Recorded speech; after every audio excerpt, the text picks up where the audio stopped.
Olá pessoal, tudo bem? Aqui novamente Pastor Carlos. Nossa leitura de hoje está no livro do Gênesis, capítulos 7 ao 9. Começa esse livro falando sobre o cumprimento da decisão de Deus em destruir toda a raça humana e tudo que havia na terra por conta da maldade do homem que havia se multiplicado de maneira incontrolável. Quando Deus fala com Noé, Deus orienta Noé à construção da arca, Deus revela seus planos a Noé. Noé tinha 500 anos de idade e a chuva, o dilúvio, acontece 100 anos após. Noé, então, significa dizer que Noé passou 100 anos construindo a arca. Isso fala para nós de uma fé firme, constante. Eu queria imaginar um pouco com você, ao longo desses 100 anos, quantos dos vizinhos, dos amigos, das pessoas que conheciam Noé ou que passavam pela arca debochavam dele, dizendo: o que você está fazendo, cara? Você é um maluco, longe dos oceanos, longe dos mares. Talvez, não sei qual o conhecimento que eles tinham da face da terra, muitos talvez nem sabiam de fluxos grandes de água como mares e oceanos. Então, não havia conhecimento como a gente tem hoje, que se sobrevoava áreas. A tecnologia que existe hoje, em hipótese alguma, existia naquela época. Não se conhecia a crosta terrestre como nós podemos ver hoje. Então era uma verdadeira loucura aquilo que Noé estava fazendo, mas ele não desistiu quando as dificuldades apareceram. Sua fé permaneceu firme, constante. Essa é a primeira mensagem que vai aí para o meu e para o teu coração, para que a nossa fé não desfaleça, não deixe a sua fé desfalecer, permaneça firme nas promessas de Deus.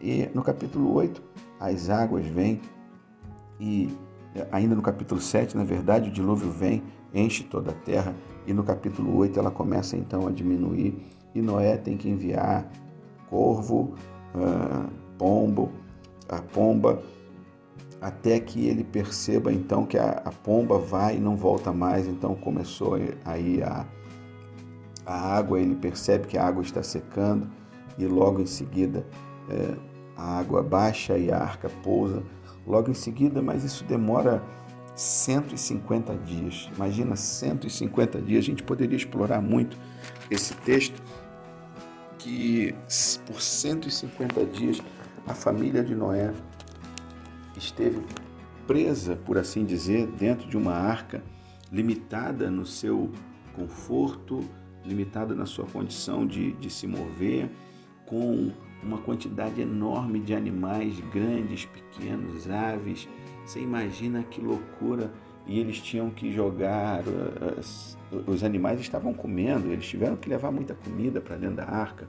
Os animais faziam suas necessidades, defecavam, urinavam, e eles tinham que permanecer jogando todo esse material, mantendo a arca limpa, mantendo comunhão entre eles, entre a família.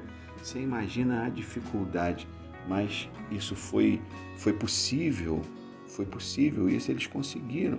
Então, Noé e toda a sua família saem da arca e vão viver então a vida e reestruturar toda a humanidade, multiplicar e crescer. Agora, Deus então faz um pacto com Noé, porque a primeira coisa que Noé faz quando sai daquela arca, ele refaz a aliança com Deus. E como Noé e sua família representavam então a humanidade, novamente a aliança com Deus é refeita. Obviamente a gente não restaurou ali, não foi restaurado naquele momento o domínio sobre toda a terra, perdido quando Adão peca e entrega então esse domínio a Satanás. O domínio não foi novamente restaurado, mas então começa uma nova humanidade, um novo tempo, e aonde Deus começa a trabalhar e Deus estabelece uma aliança. Deus mostra o arco que hoje nós conhecemos como arco-íris. Esse é o sinal de que Deus nunca mais, jamais destruiria novamente a humanidade, o planeta com água. com o dilúvio, como fizera na primeira vez.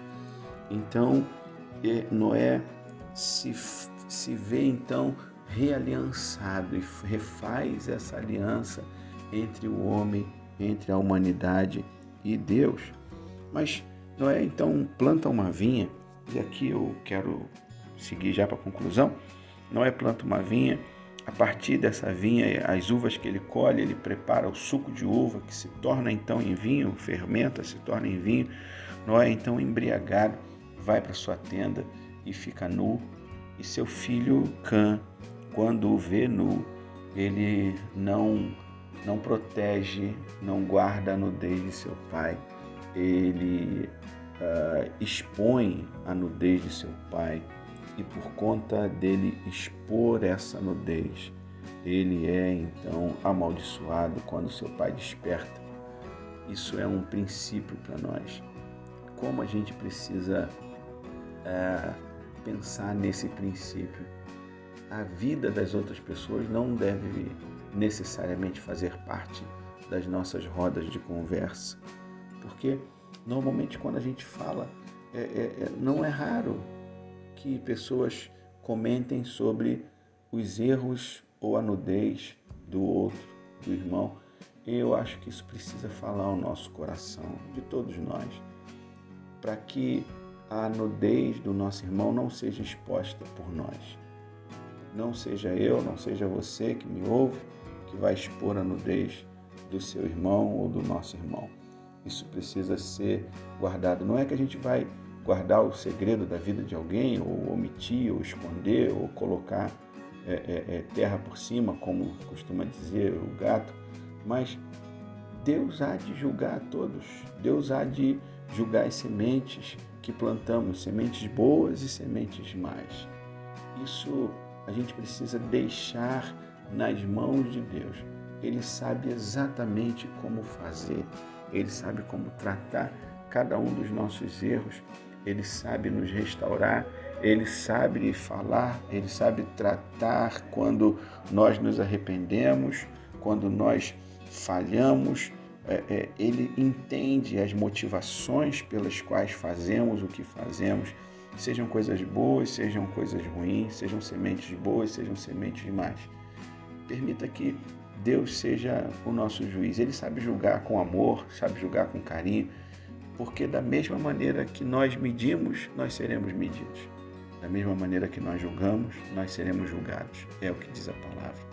Que o Senhor te abençoe rica e abundante e poderosamente nesse dia, em nome de Jesus. Amém.